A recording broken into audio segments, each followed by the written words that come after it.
a bad weather event strikes, media and politicians immediately attribute it to climate change. It doesn't matter whether it's a tornado, flood, wildfire, a hurricane, or any other type of natural event that we've experienced countless times before. Or whether experts have said many times previously that there isn't a known connection to climate change. Or even whether it happened somewhere else a few years earlier, was hyped as proof positive of global warming, and then things went back to normal there. Whenever an extreme weather event happens anywhere in the world, people immediately look at it and say, climate change. The response is automatic and unconscious, which should be a clue about what's really going on. We've been conditioned. Are you hungry yet? Probably not, but that's because you aren't one of Ivan Pavlov's dogs, who in a famous set of experiments 100 years ago were conditioned to salivate and feel hungry when they heard a metronome. Yes, I know, he famously used a bell, but he actually didn't.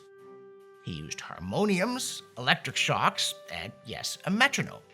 And his experiments revealed the principle of a conditioned reflex, where you can make the brain connect two completely different things just by repeating the paired events often enough, which is precisely what's happened to the public with climate change. People have been told over and over and over that whenever a bad weather event happens, it's climate change. And at least some of us have been conditioned, particularly journalists and politicians, and can't help themselves but assume all weather events are due to climate change, even when most people know it doesn't make sense, because we always had weather, and it was often a problem. So, if you're tired of feeling like you're the unwitting subject of a psychology experiment, stick around for a Climate Discussion Nexus backgrounder on Pavlov's floods. As we've reported in previous videos, climate experts do not claim with any degree of consensus that flooding is increasing or that climate change is causing them to become bigger or more common. On the contrary, in 2012, the United Nations Intergovernmental Panel on Climate Change, whose inflammatory summaries are often further twisted by non-experts into a chorus of doom, actually said, in the United States and Canada during the 20th century and in the early 21st century, there is no compelling evidence for climate-driven changes in the magnitude or frequency of floods. The same year, two scientists at the U.S. Geological Survey published a study on long-term stream flow records at 200 sites across the USA, in which they specifically tested for evidence of trends due to global mean carbon dioxide, GMCO2, levels. And they concluded, in none of the 4 regions defined in this study is there strong statistical evidence for flood magnitudes increasing with increasing global mean carbon dioxide. In 2013, the IPCC again said, in summary, there continues to be a lack of evidence and thus low confidence regarding the sign of the trend in the magnitude and/or frequency of floods on a global scale. In 2019, Environment and Climate Change Canada looked at precipitation records and concluded we aren't getting more extreme rainfall than we did before. The observational record has not yet shown evidence of consistent changes in short-duration precipitation extremes across the country. Or in plain English, it's not raining any harder than it used to. And it hardly needs to be said that Environment and Climate Change Canada is a consistently alarmist body. But even they admit it, and the newest IPCC report from 2021 says, quote, there are studies in regions of almost all continents that generally indicate intensification of subdaily extreme precipitation, although confidence in an overall increase at the global scale remains very low. In Canada, there is a lack of detectable trends in observed annual maximum daily or shorter duration precipitation. Get the picture? At least here in Canada, and many other places as well, scientists have looked at the issue and concluded that there is no known connection between climate change and flooding, nor is extreme precipitation getting worse at all, let alone because of man-made CO2. And that qualification matters, because greenhouse gases and rainfall may have as much to do with each other as, say, a metronome does with dog food, which is what made Pavlov's experiment so interesting. He paired two unrelated events, like the sound of a metronome and servings of food for the dogs in his lab, and soon the dogs started to salivate every time they heard the metronome, even when they couldn't see any sign that food was coming. Classical conditioning is a very powerful psychological procedure, and once you put someone through it, they start to respond automatically. Even if they know it doesn't make sense, it's hard to resist. Someone once even conditioned rats to... never mind. Instead, think of all the times that reports about extreme weather have been accompanied by claims that experts say it's due to climate change. It's happened so often that we've been conditioned. Now you don't even need them to mention climate change anymore. When a thunderstorm or a heavy rainfall passes by, many people think to themselves, climate change. If you are among them, congratulations, you've been conditioned, which I realize is less common among our regular viewers than among our critics. But there are a lot of innocent onlookers who've also had the experiment run on them. And then, with that conditioning in place, the next step is to create a reflex for them to demand that politicians come and save them from climate change by raising their taxes or rearranging the economy.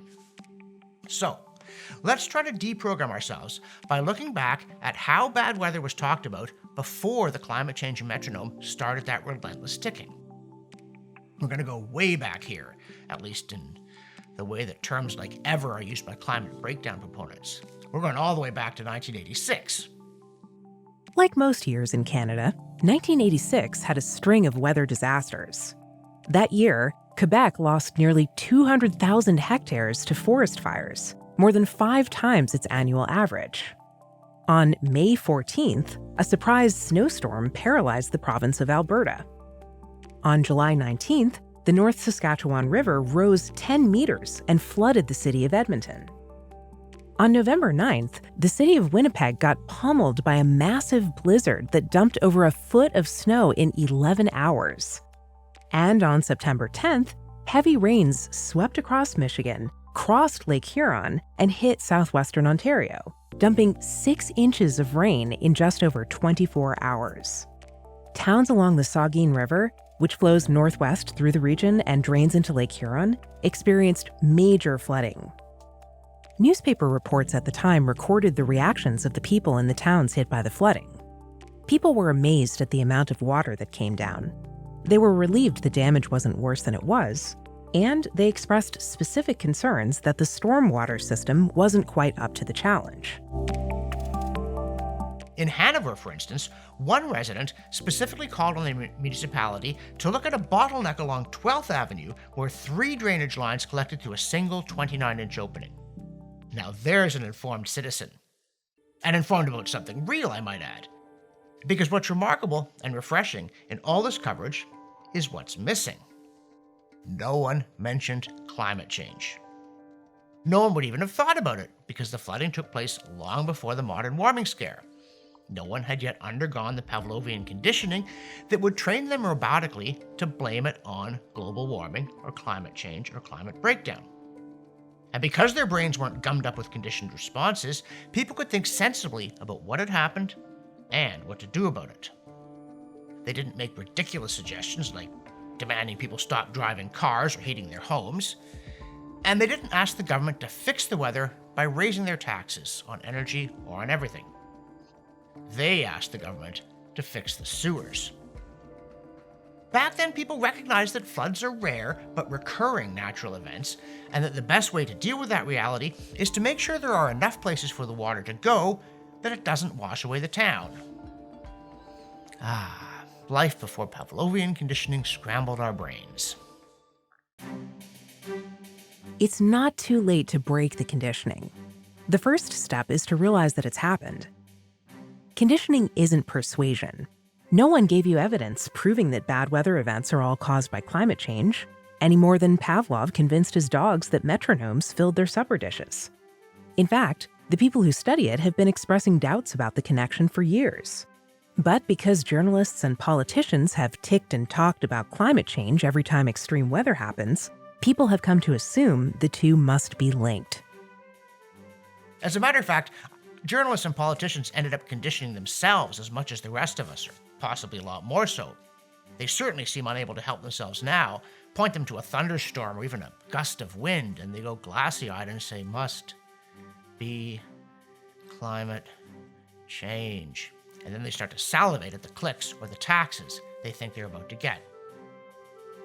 So the answer is to turn off the metronome, electroshock, retweets, or whatever the conditioning stimulus is, and start thinking. Don't let anyone mindlessly invoke climate change when some bad weather event happens. Look for logic and real data. And if anyone wants to push for public policy responses, focus on simple, effective ideas that actually solve real-world problems. Now, if you'll excuse me, I'm getting hungry. And a 1, and a 2, and for the Climate Discussion Nexus, I'm John Robson.